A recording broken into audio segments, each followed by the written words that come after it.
సోలార్కి సంబంధించినటువంటి భారీ giga factory గుజరాత్లోని చికాలి ప్రాంతంలో ఓకే అయ్యింది, నడుస్తోంది. ఆల్రెడీ కన్స్ట్రక్షన్ పూర్తి అయిపోయింది, రన్నింగ్లోకి వచ్చింది. టోటల్గా 150 ఎకరాల స్థలంలో 101 ఎకరాలు ఇప్పుడు అందులో ఫ్యాక్టరీ, మిగతాదంతా కూడా ఖాళీ స్పేస్ పెట్టుకుని నడుపుతున్నటువంటి పరిస్థితి.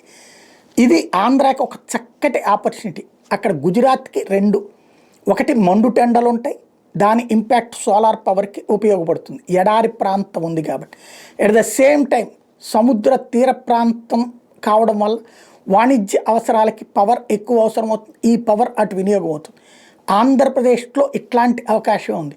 సుదీర్ఘ సాగర తీరం ఉంది, అలాగే ఒక రాయలసీమ లాంటి ప్రాంతాలు, ప్రకాశం లాంటి ప్రాంతాలు, పల్నాడు లాంటి ప్రాంతాలు మండుటెండలతో ఏడాది పొడవునా సమస్య పడేటటువంటివి.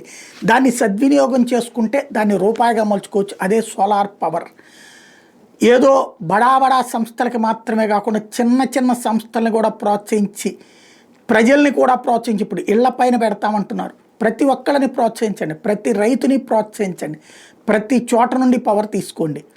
అతి తక్కువ ఖర్చుతో పవర్ వస్తుంది, అతి ఎక్కువ లాభాలకి గడించవచ్చు. ఆలోచించాల్సిన సందర్భం.